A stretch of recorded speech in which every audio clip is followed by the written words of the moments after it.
네, 시편 우리 53편 오늘 말씀입니다. 시편 53편 1절에서 6절까지입니다. 1절 제가 이거 교독하겠습니다. 어리석은 자는 네. 오늘 시편 53편은 악인들의 모든 악행의 근본적인 게 뭐냐라고 밝히고 있습니다. 왜 악할까? 왜 사람은 이렇게 악할까? 왜 사람은 선하지 않는가? 왜 사람은 답이 없는가? 그게 바로 하나님이 없다. 그것에서 출발하는 것입니다. 그래서 이 하나님이 없다라고 하는 자들을 가리켜서 오늘 다윗은 어리석은 자라고 규정을 하고 있습니다. 이는 하나님의 존재를 깨닫지 못하는데 그렇다라는 말이죠. 우리 1절을 같이 함께 읽어보도록 하겠습니다. 어리석은 자는 그의 마음에 이르기를 하나님이 없다 하도다.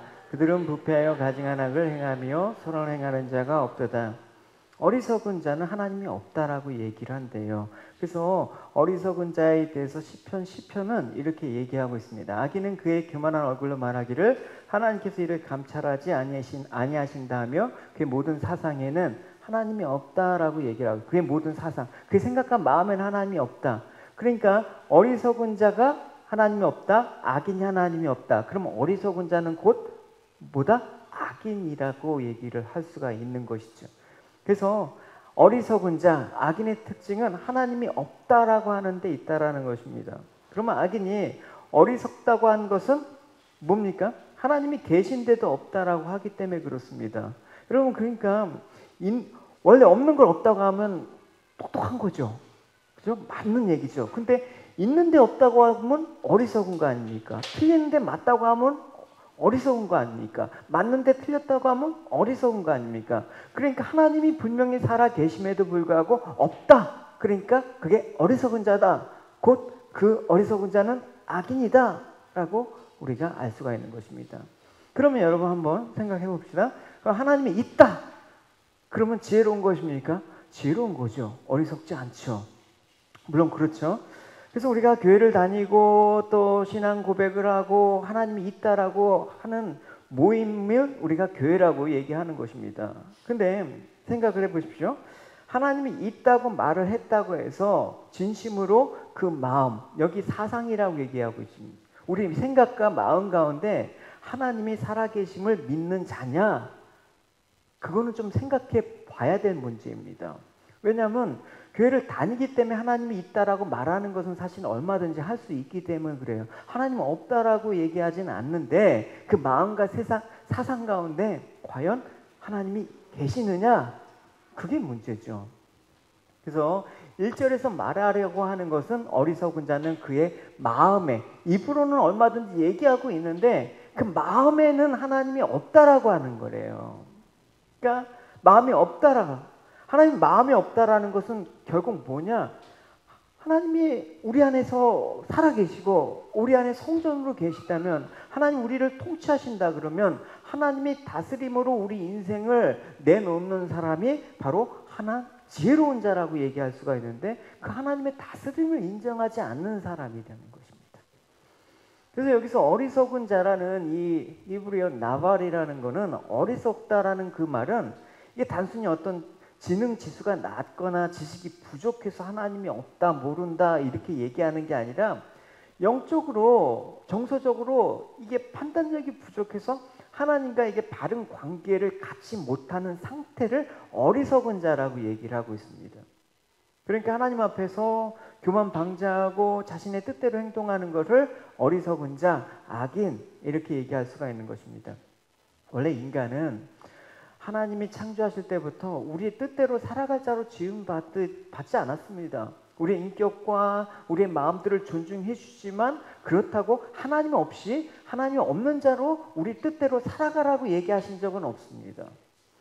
그래서 하나님 형상대로 지음을 받았기 때문에 우리가 하나님 말씀대로 순종하면서 살아가는 자로 살아가는 거. 그러니까 애초에 인간은 자기 욕망이나 자기 계획이 사실을 불필요한 거예요. 에덴 동산에 있을 때부터 하나님께서 모든 것들을 조성해 주셨다라는 것입니다. 그냥 하나님과 관계하면서 하나님과 함께 머무르면 되는 건데 그렇지 않은 거예요. 그래서 내 계획을 세우고 내가 어떻게 하면 왕의 자리에 앉아 있을까? 하나님 어떻게 하면 이 에덴 동산에 쫓아내갖고 내가 왕의 자리에 앉을 수 있을까? 거기부터 출발하는 거 아닙니까? 인간의 타락은. 그래서 하나님 주신 그 모습 그대로 있는 것이 아니라 그 자리에 하나님의 은혜가 있는 것이 아니라 그 자리에 내가 들어있다. 나니까 그 공간에 하나님이 없다라고 얘기하는 게 당연하죠. 그래서 인간은 나 중심의 계획이라는 걸 세우는 것입니다.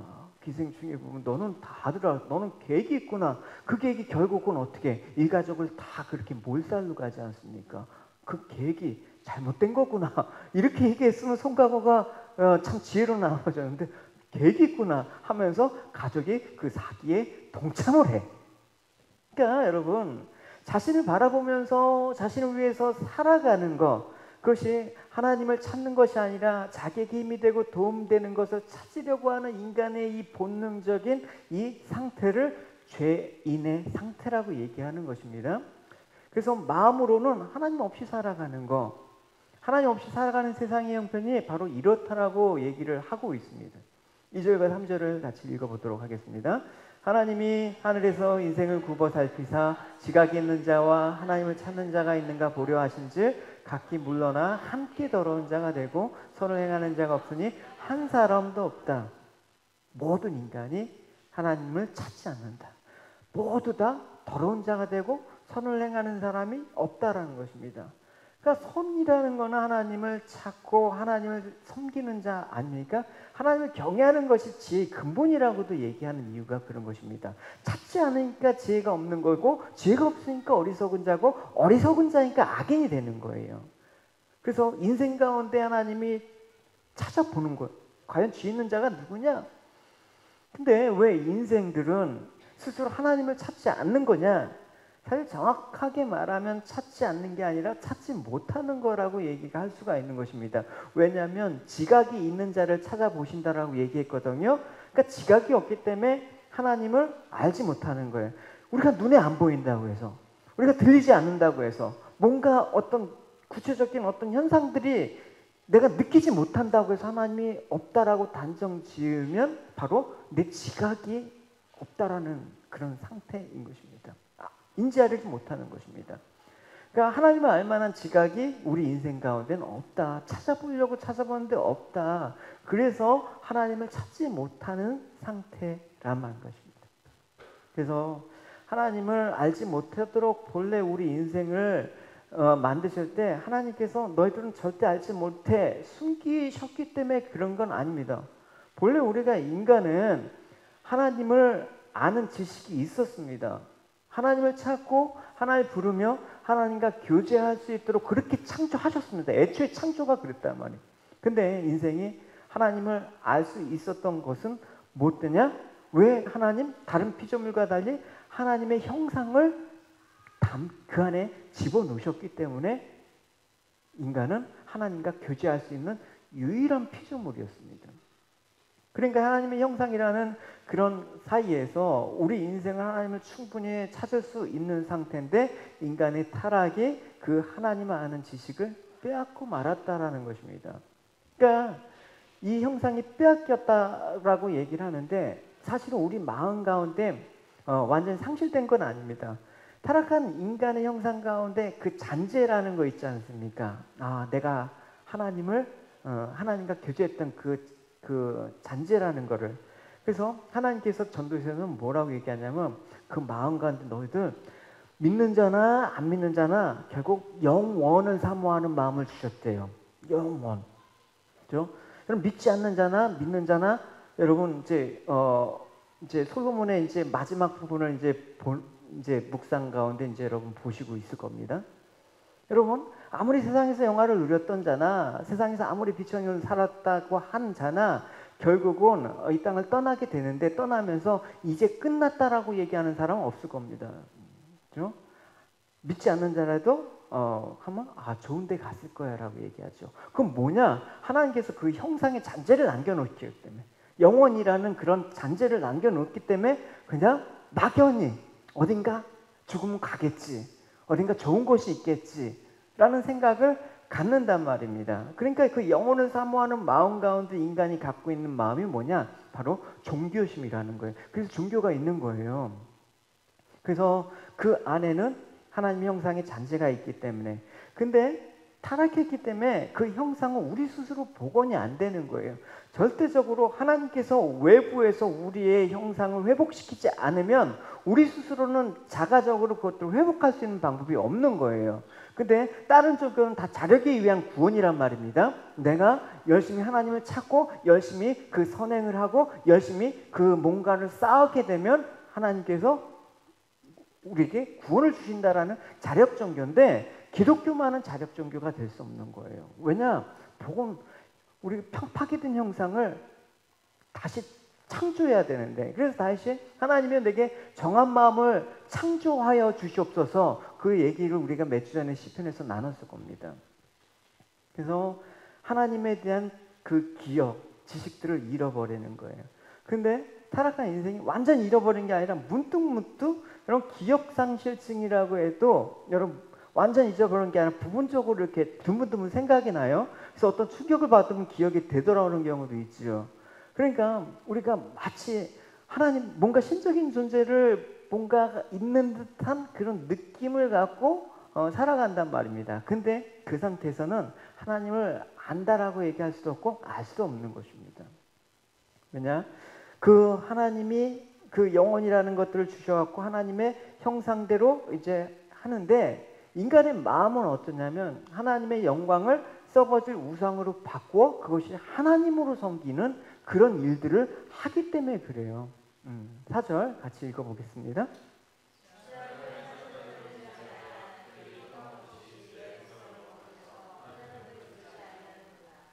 그러니까 하나님의 영광이 뭔지 모르는 거예요. 여기서 죄악을 행하는 자, 악인들은 떡을 먹듯이라고 얘기를 했는데, 우리식으로 먹으면 밥 먹듯이. 그럼 밥 먹듯이 뭔가 한다라는 건 뭡니까?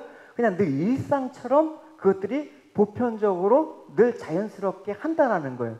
그러니까 밥 먹듯이 죄악을 저지른다라는 건 뭡니까?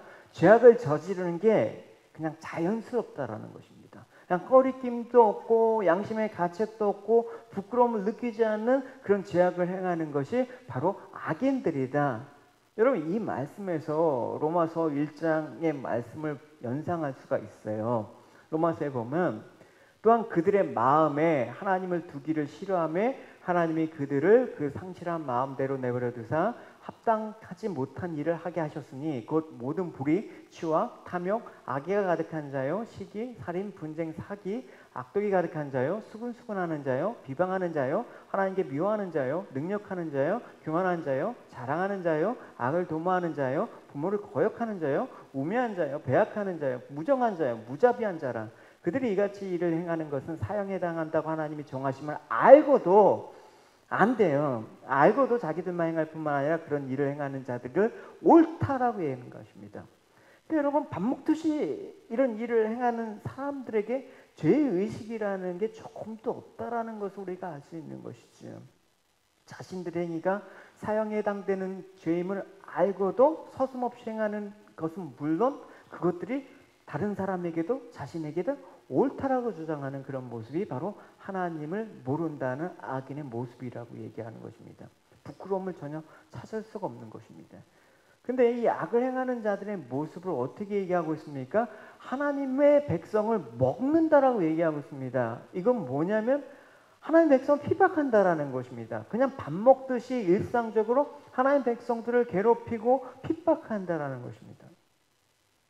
그래서 하나님의 백성은 이 악인에 대해서 핍박을 당할 때 어떤 모습이 있느냐?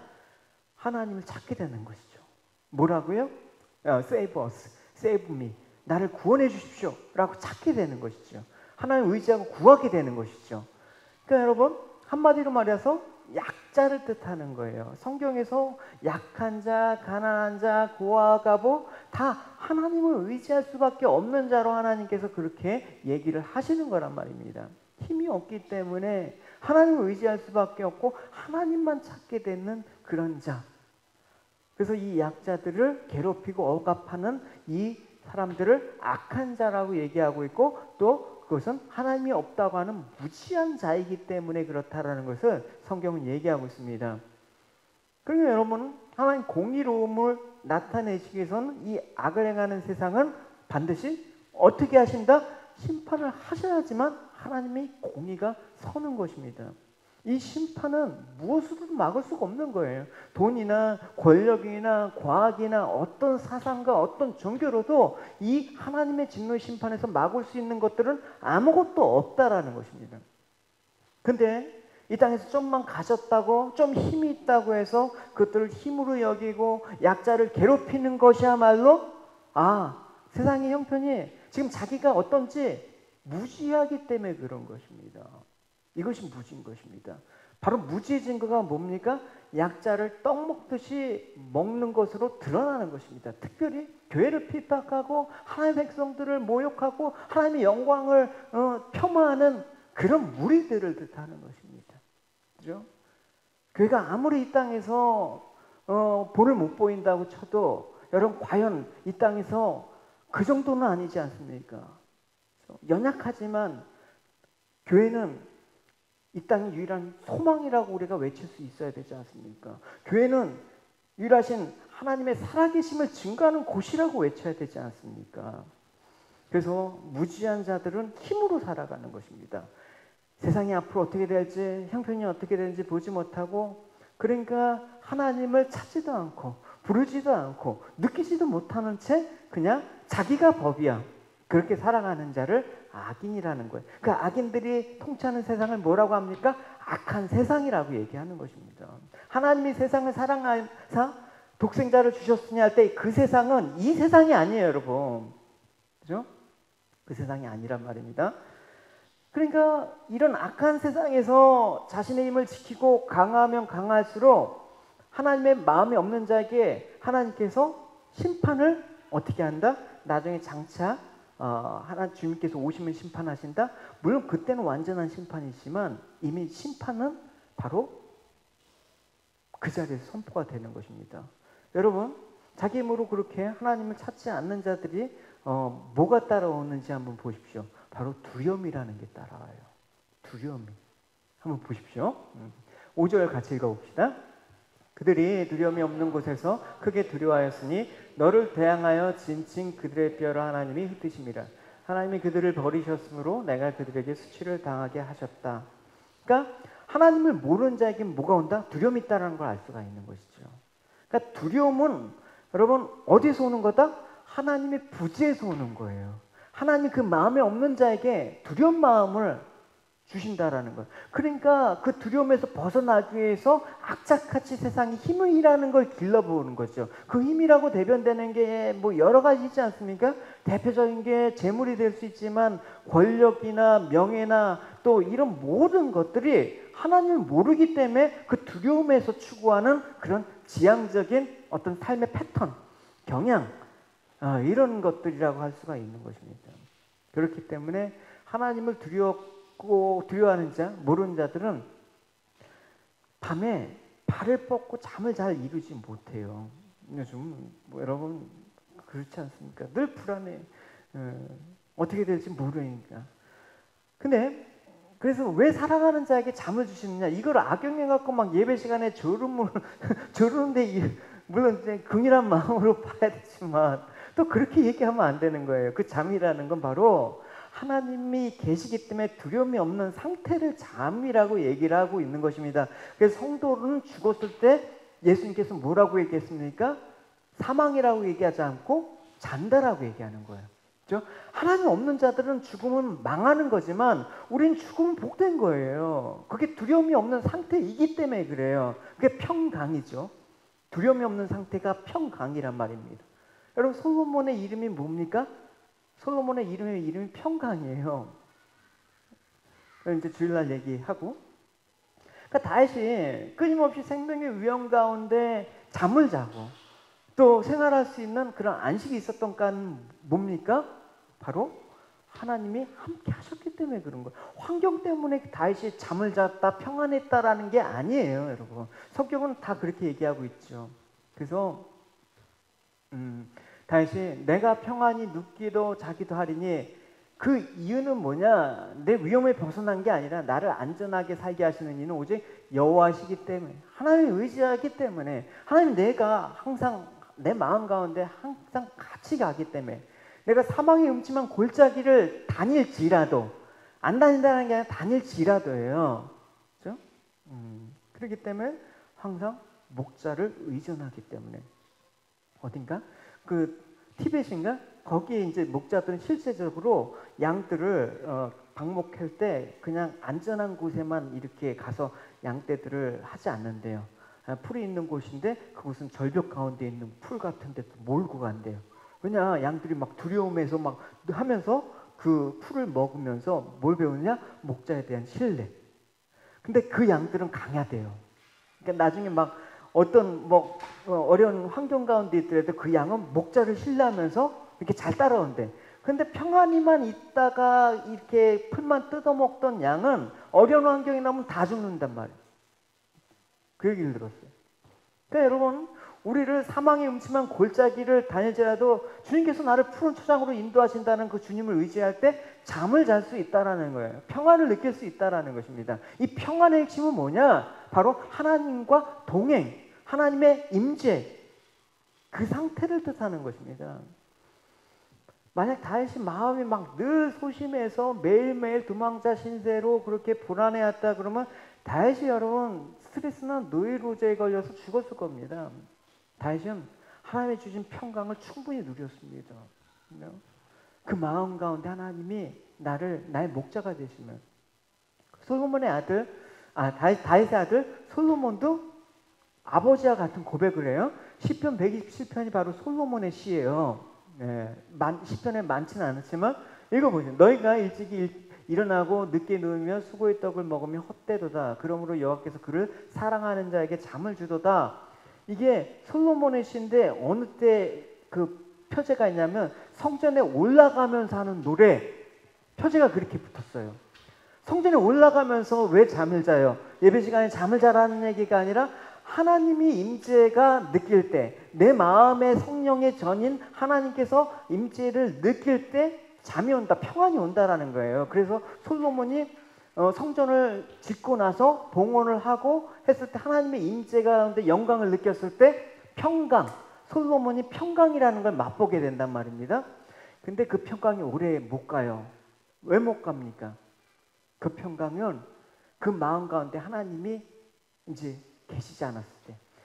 그러니까 성전을 짓고 뭐 정략 결혼도 하고 또 그러다 보니까 외국의 그 이방신들을 우상으로 찾아오고 또 1000명의 여자들과 같이 있으려면 여러분 어떻게 그 여자들을 즐겁게 해주려면 매일 잔치를 벌여야 되지 않습니까? 그러니까 하나님께 대한 제사가 아니라 그 이방 뭐 밀곰이나 물론 그런 이방 우상에 대한 제사가 끊이지 않고 또 은금 재물들이 그냥 가득해갖고 그냥 뭐 금이나 은이 흔하게 굴러다니고 이러니까 하나님을 의지하지 않고 그 마음 가운데 하나님이 계시지 않으니까 솔로몬의 그 평강이 어떻게 된다? 하나님께서 어떻게 찢으신다라는 거예요. 찢으시는 거예요. 그래서 그 여로보암에게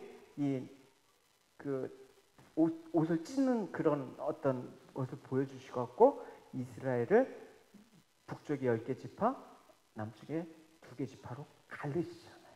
하나님께서. 그러니까 여러분 인간의 두려움은 바로 어디서부터 기인되냐? 우리의 참된 창조자이시고 우리의 보호자이신 하나님의 부재에서 인간의 불안함이 하는 거예요, 여러분. 우리가 단순히 이 불안을 없애기 위해서 뭔가 방법을 찾고 심리학적으로 찾고 이게 해소가 안 된다는 것입니다. 믿지 않는 자는 그 안에 하나님이 계시지 않기 때문에 영혼의 방패막이 없어요. 그래서 솔로몬의 오늘 이제 이번 주 묵상을 여러분 쭉 보시면 솔로몬이 그 마음 가운데 이제 타락이 하니까 하나님께서 뭘 움직이십니까? 그 대적을 움직이세요. 여러분 본문 한번 잘 보시면 애굽에서 에돔에서 그 솔로몬을 대적했던 그 대적들을 몰고 와셔갖고 솔로몬을 핍박하는 거예요. 결정적으로 여로보암을 일으켜갖고 나라를 찢게 하는 거예요. 왜 그렇습니까? 하나님이 안 계시니까 방패막이 없는 거예요. 나를 보호해 주실 그런 하나님께서 보호하심이 있지 않는 상태가 된다는 것입니다. 그러니까 인간은 그것들을 인지하지 못하지만 영혼은 알아요, 여러분. 사람이 멀쩡한 것 같아도 멀쩡한 영혼적인 부분에서 본다 그러면 멀쩡한 사람이 요즘 어디 있습니까, 여러분? 뭐 한가운데 계속해서 끊임없이 불안과 두려움 가운데 사로잡혀서 살아가는 사람들의 모습이 여러분 그냥 뭐 거의 다 아닙니까? 왜 그렇습니까? 하나님의 그 마음 가운데 없기 때문에. 그러면 늘 일자리를 잃어버릴지도, 직장 생활이 두려울지도, 건강을 잃어버릴지도, 그런 막 두려움의 그런 거. 그러니까 뭔가 이 두려움의 원인을 찾고 해결하려고 보니까 나름대로의 방법이 또 생각이 되네. 그게 뭡니까? 종교라는 거예요. 그 종교라는 거는 그래서 종교라는 것을 통해서 이 불안을 해소할 만한 어떤 대상을 찾는 것이죠. 그러나 하나님, 예수 그리스도만이 참된 진리가 되시고 길이 되신다라는 거예요. 여러분, 우리는 방법을 찾는 게 아니라 길을 찾아야 되는 거예요. 그죠? 그래서 주님이 길이를, 나는 길이요 진리요 생명이라고 할 때 길은 웨이잖아요. 근데 웨이는 자꾸만 길, 방법, 비법인데 비법은 없어요. 우리는 길로 가야 되는 거예요. 그래서 그 길 외에 다른 길을 찾으면 우리의 불안, 우리의 평강은 없는 것입니다. 그래서 일시적으로 뭔가 채워짐을 얻을 수 있겠지만 그 마음 가운데 문제가 또 심각해지면 또 불안이 찾아오는. 그러니까 하나님 아닌 거로 의지하면 타유가 구멍이 났는데 그냥 새 곳으로 가라면 그냥 가장 안전한데 그냥 떼우고 다니는 거예요. 막 그러면서 언제 터질지 모르면서 그렇게 불안불안하게 사는 거예요, 여러분. 그러니까 근본적으로 문제를 해결해야 되는데 불신자들은 하나님이 들어오실 만한 마음의 자리에 자리가 없는 거예요. 공간이 없는 거예요. 그래서 예수님께서 내가 너 마음 가운데 들어가, 내가 문을 두드린다, 내가 들어가 너와 같이 먹고 같이 더불어 먹고 살고 싶다라고 하는데 문을 두드리는데 문을 안 열어주는 거야. 마음의 자리에 공간이 없기 때문에. 전도서에 이렇게 말하고 있습니다. 일평생 근심할 수고한 것이 슬픔뿐이다. 이거 솔로몬 고백 아닙니까? 마음 가운데 평강이 없으니까, 하나님 마음 가운데 평강이 없으니까 일평생 근심하고 수고했대. 슬픔이 돼. 밤에 쉬지도 못하니 이게 헛되다라고 얘기하고 있습니다. 잠을 못 자니까. 네, 잠을 못 자니까. 제가 이사 와갖고 제일 좋은 게 뭐냐면 잠을 푹 잘 수 있는 거예요. 그래요? 뭐 새벽에 갑자기 트럭이 지나가거나 오토바이가 붕붕 지나가면 그냥 새벽에 그렇게 한번 잠을 깨갖고 그다음부터 잠을 못 이뤘거든요. 근데 여기서는 그러지 않아요. 스트레이트로 그냥 누우면 아침에 눈 떠갖고 스트레이트로 자요. 참 좋더라고요, 여러분. 그러니까 마음 가운데 여러분 그 잠이라는 게, 영적인 잠이라는 게 얼마나, 평강이라는 게 얼마나 중요한 겁니까? 그러니까 두려움과 공포의 원인은 인간과 하나님의 단절 때문이다. 생명의 근원 대신 하나님과 단절이 되었으니까 평안할 리가 없다. 그러니까 진정한 평안은 오직 주님께로만 나옵니다. 하나님 유일한 그래서 피난처라고 다윗은 고백하는 것입니다. 사실 5절의 말씀을 보면 하나님께서 우리를 흩으시고 그들을 버리셨다고 얘기하는데 여기서 말하는 악인들뿐만 아니라 우리 역시 하나님께서 흩으시고 버리셔도 우리는 할 말이 없는 사람이에요. 하나님 믿는다고 하면서 하나님 없는 것처럼 살아가고 있고 하나님 은혜보다는 세상 힘을 구하고 있는 내 모습, 부패하고 가증한 악을 행하는 사람들이 바로 악인, 저 믿지 않는 자들, 이렇게 할 필요가 없이 바로 우리, 그죠? 그러니까 우리가 진심으로 구해야 될 것이 무엇입니까? 자식 성공하는 거? 돈이 있어야 되는 거? 자식 성공하고 돈 벌어봤자 결국 하나님께서 흩어버리시고 버리실 인생을 생각하라. 너희들이 마지막을 생각해라. 그래서 전도서에 왜 초상집에 가는 것이 은혜라는 거예요. 잔치집보다 마지막을 생각할 수 있기 때문에 그런 거예요. 그러니까 내 마지막을 생각해 본다 그러면 결국 바라고 구할 것은 뭐냐? 부패한 나를 구원하실 유일한 그분밖에 없다라는 거예요. 그래서 하나님만이 나의, 그러니까 구원의 확신이라는 게 두 가지가 있어요. 구원의 확신은 정말 그냥 내가 그냥 하나님 믿었으니까 구원하겠다라는 그런 거짓된 확신. 또 반면에 구원의 확신이 없는 것처럼 얘기하는 사람이 있어요. 나 진짜 구원 못 받을 것 같아. 근데 구원 못 받을 것 같아 하면서 하나님 찾지 않으면 진짜 그 사람 구원 못 받는 거예요. 근데 나는 죄인이고 구원 못 받을 것 같아. 이러면서 그러니까 주님밖에 없어. 이렇게 찾는 사람. 이게 정말 구원의 백성의 모습이라는 것입니다. 그러니까 여러분 그냥 교회만 나왔다고 그냥 구원이라는 면죄부를 줘가면서 그렇게 하면 안 되는 거예요, 여러분. 그렇죠? 이런 얘기들은 합동의 총회장이라는 소문 무슨 영상에 올랐는데 너무 황당해요. 감사패를 장로들한테 주면서 이거 1억짜리요? 이거 5억짜리요? 공개적으로 이 장로는 한 장로는 매달 11조를 5천만 원 시작했으니 이 감사패 이걸 드립니다. 뭐 공공하게.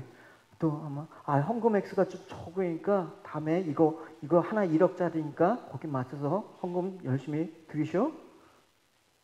이게 합동이라는 총회장이 하는 그런 모습이에요. 저 깜짝 놀랐어요, 여러분.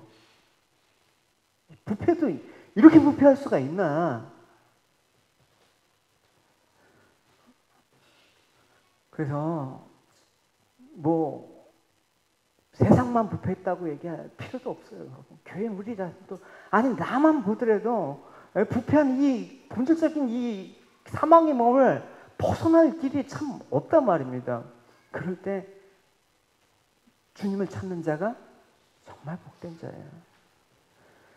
그래서 크신 복과 은혜를 알고자 한다면 뭐부터 깨달아야 돼요? 내 부패하고 악을 행하는 내 실상을 볼 수 있는 자, 그게 지각이 있는 자예요, 사실은. 하나님을 경외하는 자예요. 가난한 자, 하나님 상한 심령으로 가서 하나님 밖에는 구원자가 없습니다라고 고백한 그 세리와 그 과부들의 그런 모습들이 바로 우리가 돼야 된다는 것입니다.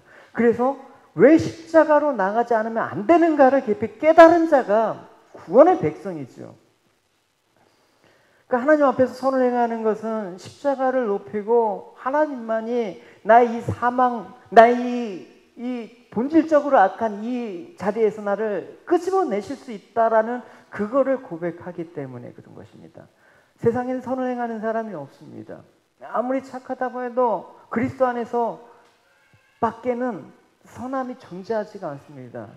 그러면 그 사람이 그리스도 안에 있는가, 그리스도 밖에 있는가, 결국 그리스도 안에 있으면 선한 사람, 밖에 있으면 악한 자예요.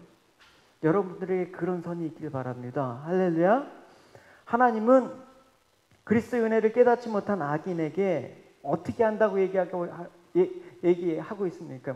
하나님께서 내가 그들을 수치를 당하게 할 것이다 라고 얘기하지 않습니까? 내가 그들을 버릴 거다. 수치를 당하겠다. 이 말은 뭐냐?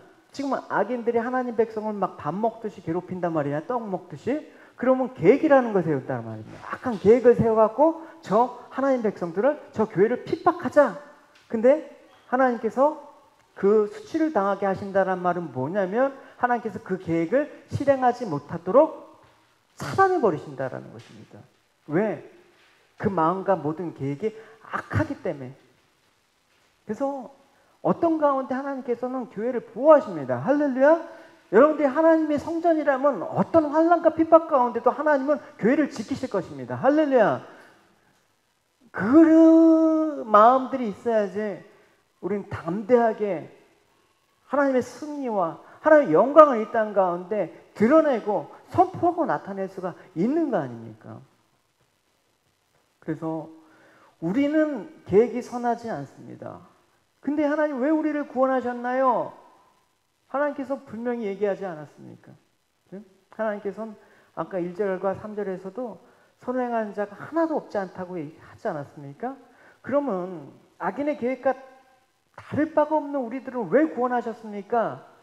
창세기에 보면 보십시오. 이게 노아 홍수 때 하나님께서 결정하신 그 계획이시죠. 여호와께서 사람의 죄악이 세상에 가득한가 그의 마음으로 생각하는 모든 계획이 항상 악할 뿐을 보시고 땅에 사람 지으셨음을 한탄하사 마음에 근심하시고 이르시되 내가 창조한 사람을 내가 지면에서 쓸어버리되 사람으로부터 가축과 기는 것과 공중의 새까지 그러하리니 이는 내가 그것을 지었음을 한탄함이라 하시니라. 그러나 노아는 하나님의 은혜를 입었더라. 그러면 생각해 보십시오. 노아는 그러면 이 사람들과 행위적으로 뭐 달라갖고 여러분 은혜를 입었습니까? 여기 그러지 않았습니까? 노아가 마음 가운데 행한 가운데 이렇게 행했기 때문에 하나님께 은혜를 입었다라는 말은 없습니다, 여러분. 노아 역시도 생각과 마음이 타락한 본질적인 상태에서 벗어날 수 없는 그런 사망의 상태였다라는 것입니다. 다 악한데. 그러니까 노아도 역시 자기 마음대로 살았던 사람입니다. 조금 비교해서 나았을 뿐이죠. 비교해서. 그죠? 나는 쟤보다 조금 나쁜 짓을 안 할, 나는 저 사람을 뭐 비방하지 않았어. 뭐 이런 정도인데 하나님 앞에서는 어차피 다 죄인이란 말입니다. 심판에서 구원받은 노아는 그러면 어떻게? 자기 마음대로 좋을 대로 살았던 사람 중에 한 명이었습니다. 의인 한 명도 없다라는 성경의 선언을 그대로 적용한다는 말입니다. 근데 뭐 때문에? 단 한 줄밖에 없어요. 그러나 노아는 하나님의 은혜를 입었더라. 은혜 아니면 설명할 수 없는 일들이란 말입니다. 구원이라는 건. 구원을 어떻게 이론을 설명해요, 여러분? 어떻게 해야지 구원을 받다라는 건 어떻게 방법론을 제기해요, 여러분? 그죠? 하나님의 은혜 외에는 없다. 하나님의 사랑 외에는 없다. 그래서 다윗은 하나님의 인자와 긍휼을 그렇게 시편에서 찬양한 거예요. 내가 어떠함으로는 구원을 받을 방법이 없다라는 거예요. 그래서 은혜를 입고 나서 노아가 행함이 보태진 게 아니라 하나님의 은혜가 노아를 하나님 백성다운 모습으로 만들어가는 거예요, 여러분. 그럼 단적으로 여러분 노아가 이제 홍수 대심판 후에 그 술에 취해서 벌거벗고 자다가 그런 자식들한테 그 하체를 보이는 그런 수모도 겪지 않았습니까? 생활 부분에서 여러분 생각을 해보십시오, 여러분. 여러분 밖에 나가서 그렇지 않지만 술을 먹고 나가고 벌벗고 자갖고 자녀들이 봤다고 생각해보세요. 그런 파렴치한 그런 부모가 어디 있어요, 여러분? 그 행위로는 노아가 절대 노아 역시도 구원을 받을 수 없는 상태였던 거예요. 뭐야 그럼? 왜 구원을 받았어? 몰라. 하나님 은혜야. 우리가 왜 하나님을 알게 됐지? 우리가 왜 이 자리에서 예배를 드리는 거지? 몰라. 하나님 은혜야. 이런 참 책임 없는 말 같지만 그것밖에 설명할 길이 없어. 그게 사도 바울의 고백이란 말입니다. 고린도 전서에 그나마 오늘에 내가 있게 된 것은 오로지 하나님께서 자비와 은혜를 베풀어 주신 덕분입니다. 나는 이 자비가 은혜와 헛되지 않도록 다른 사람들보다 더 열심히 일하였습니다. 그러나 실제로 그 일도 한 것은 내가 아니라 나와 함께 하신 하나님의 셨다. 하나님 은혜가 나를 이렇게 하게 하셨다. 이 고백을 하는 거예요, 결코. 살아보니까 결국은 내가 한 건 하나도 없는 거예요. 그러니까 시편이 바로 그런 거예요. 하나님이 없다고 여기고 살아가는 어리석은 자의 모습을 생각한다 그러면 바로 하나님의 은혜를 망각하는 것, 하나님을 헛되게 만드는 것이라고 할 수가 있는 것입니다. 그러니까 하나님이 없다고 하는 것이 바로 그런 모습들. 이게 교회 바깥에서 믿지 않는 사람들의 모습이라고만 생각하면 안 돼요. 교회를 다니고 있지만 또 많이 성경을 알고 있지만 교회를 봉사하고는 있지만 그걸 볼 때마다 나는 누구인가라는 인간의 본질을 생각하면서 내가 하나님 앞에 은혜를 입지 않으면 나는 잘 믿고 있다라는 생각과 함께 어리석은 사람과는 다른 존재야 라고 얘기한. 그걸 뭐라고 합니까? 그걸 바리새인이라고 얘기하잖아요. 그죠? 예, 겉으로는 근데 속이 다른 거예요. 그러니까 바리새인들은 행위적으로는 뭔가 위로운 모습들이 있지만 하나님께서 인정을 안 하신다라는 것입니다. 즉, 너 정말 하나님 살아계신 자로 믿고 신앙생활하는 거야? 하나님 너 마음을 지금 주장하고 계시는 거야? 라고 여러분 물어보시는 것입니다. 그래서 여러분 우리가 입으로는 하나님의 살아계심 믿는다고 고백하고 다짐한다고 해서 하나님이 없다라고 생각하는 어리석은 자들과 범주와 다른 존재라고 생각한다 그러면 사도 바울이 너 선줄 알지? 넘어질까 조심해야 돼. 그게 바로 넘어지는 행위야. 그걸 얘기하는 거예요. 중요한 것은 입술의 고백을 인정하는 게 아니라 내 삶이 진심으로 하나님의 살아계심 믿고 믿음을 나타내는 그런 모습들, 내 삶이 은혜가 증거되는 그런 모습들이 나타나야 되는 것입니다. 그래서 우리가 하나님의 살아계심을 믿을 때 그 사람은 분명히 살아계신 하나님 앞에서 살아가는 모습이 되어야 되는 것입니다. 세상을 창조하시고 지금도 살아계셔서 세상을 주장하시고 다스리고 또 내 자신을 세상 가운데 존재케 하시고 인도하심을 믿는다 그러면 성도는 세상을 자신의 욕심과 뜻과 계획에 의해서 살아가는 것이 되어서는 안 되는 것입니다. 안 되는 것입니다. 또한 내 지금 형편이 내 욕망에 맞지 않는다고 해서 내 환경이 지금 불만족스럽다고 해서 하나님께 그것들을 원망해서는 안 되는 것입니다. 내 삶은 주어진 이 모든 여건은 하나님의 뜻과 계획을 가지고 인도하신 현장이 바로 내 삶이기 때문에 그래요. 환경 탓은 우리가 할 수 없는 존재란 말입니다. 왜? 그것도 하나님의 하나님 되심을 나타내는 은혜의 자리의 증거라는 하나의 손길의 흔적이 돼야 되는 것입니다. 우리가 그렇게 살기가 참 힘들어요. 항상 불평과 불만이 사라지지 않아요. 저 같아도 그래요, 여러분. 솔직히 마음 들으면 막 그냥 막 주일 예배 한 번만 들으면 그냥 마음 가운데 이 생각 저 생각 5만 가지 생각이 다 몰려와요, 여러분. 예? 우리가 다 이 어리석음에 해당하는 자. 사실은 하나님이 나의 주라고 하면서도 사실은 늘 내가 나의 주가 되어서 살아가는 내 모습을 볼 때마다 이 사망의 몸을 누가 건져주십니까? 나는 공고한 사람입니다 하면서 사도 바울의 탄식이 나올 수밖에 없는 것이지. 그래서 하나님께서 모든 것들을 주관하시고 다스린다면 우리가 지금 인생 가운데 있는 모든 것들은 무엇이다? 하나님의 은혜가 되어야 되는 것입니다. 할렐루야. 그래서 은혜가 충만한 자. 그래서 하나님을 찾고 살게 하시는 하나님의 은혜를 감사하면서 하나님이 아니면 살 수 없는 연약한 인생을 고백하는 것, 그것이 바로 의인이다라는 것입니다. 거창한 일을 해야지 의인이라고 얘기하나요? 그러니까 의인이 아닌 상태는 내가 힘이 있기 때문에 하나님을 찾을 이유가 없는 것입니다. 그러니까 53편에서 하나님의 시각으로 보는 세상의 형편이 바로 이렇다는 것입니다. 근데 하나님의 은혜로 말미암아 이것을 깨닫게 해주시면 어떤 일이 일어나느냐? 바로 하나님께 전부여 의지 없어서 손 들고 옵니다. 하나님께 항복하는 자로 나오는 거예요. 그렇죠? 6절 마지막입니다. 읽어봅시다. 시온에서 이스라엘을 구원하여 줄 자 누구인가? 하나님이 자기 백성의 포로된 자를 돌이키실 때 야곱이 즐거워하며 이스라엘 기뻐하리라. 하나님께서 우리를 돌이키셨다. 우리가 안 돌이키니까 하나님이 우리를 돌이키셨다. 우리 힘이 아니라 하나님께서 돌이키셨다. 그럴 때 기뻐하는 것, 그게 정말 찬송이죠. 그러니까 하나님께서 자기 백성에게 주시고자 하는 참된 기쁨과 평안은 무엇입니까? 그리스도 안에서 누리는 하나님의 이 마음들을 부어주기 원하는 것입니다. 우리 안에 지금 성령께서 그걸 주시길 원하는 것입니다. 그래서 내가 너에게 평안을 준다. 이 내가 주는 평안은 세상이 주는 것과는 다르다. 예수님께서 부활하신 후에 제자들에게 얘기하신 첫 말씀이란 말입니다. 이 평안은 세상이 알 수 없고 오직 받는 자 외에는 하나님의 은혜를 입은 자에는 알 수가 없다. 그 얘기를 하는 것입니다. 근데 이 평안은 겉으로 볼 때는 어떻게 합니까?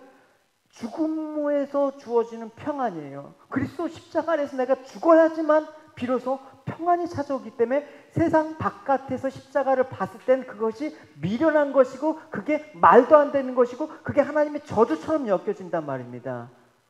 그런 세상의 시각 가운데 그것들을 부정하고 나올 자가 누구 있느냐? 우리 힘으로는 안 된다라는 것입니다.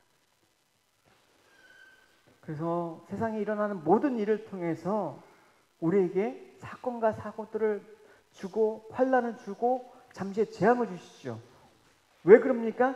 우리에게 진정한 평안이라는 걸 주시기 위해서 그래요, 여러분. 아까 얘기했죠, 여러분. 티벳에 그 목자가 낭떠러지의 양들을 몰고 가는 이유는 뭡니까, 여러분? 그 양들이 강해지기 위해서 우리가 그러지 않으면 믿음을 지켜낼 수가 없기 때문에 세상에 취해서 잠을 잘 수밖에 없는 인간의 본성 때문에, 이 연약함 때문에 하나님께서 하나님 백성다움을 기르시기 위해서, 강하게 하시기 위해서 그냥 사망의 골짜기로 몰고 가시는 거죠. 그러나 그 가운데 하나님이 항상 지키신다라는 사실. 그래서 하나님을 사모하게 하는 하나님의 그 사랑의 그 깊은 생각을 사도 바울은 이렇게 고백하고 있습니다. 하나님께서는 모든 사람에게 골고루 자비를 베푸시려고 온갖 불순종을 찾아 참고 오신 것입니다. 오, 우리 하나님은 얼마나 위대하신지요. 그분의 지혜와 지식과 분은 얼마나 크신지요. 그분의 결정과 방법을 우리가 어떻게 이해할 수가 있겠습니까? 누가 주님의 마음을 알 수 있겠습니까? 누가 그분의 의논 상대가 될 수 있겠습니까? 또 누가 보상을 받을 만큼 충분히 주께 드렸습니까? 모든 것이 하나님께로부터 온 것입니다. 모든 것은 그분의 능력에 의해서 살고, 모든 것은 그분의 영광을 위해서 존재합니다. 모든 영광을 영원토록 하나님께 바칩니다. 아멘. 할렐루야. 얼마나 멋있는 고백입니까? 하나님 그 깊으신 생각을 더욱 풍성히 알아가길 소원합니다. 할렐루야. 여러분, 주어진 그 삶의 자리에서 알아가십시오. 그 환경을 개선해달라고 하는 게 아니라 거기서 하나님을 알게 도와주십시오라고 부르주십시오. 선을 행한 자가 없는 이 세상 가운데, 죄악 가운데 살아가고 있는 나를 보십시오. 나 역시 악인과 다를 바가 없는, 선을 행할 능력이 없는 자라는 것을 인정하십시오. 그걸 아는 자만이 무지한 자가 아니라는 사실을 하나님께서 인정하시고 자비를 베푸신다. 명심하십시오. 그런 사람 하나님께서 찾습니다. 하나님께서 세상 가운데 뛰어나고 뭔가 그런 훌륭한 일을 하는 사람을 찾으셔갖고 쓰는 게 아니라 바로 이런 사람, 그 한 사람이 여러분이 되시길 바랍니다. 할렐루야. 우리 같이 찬양합시다.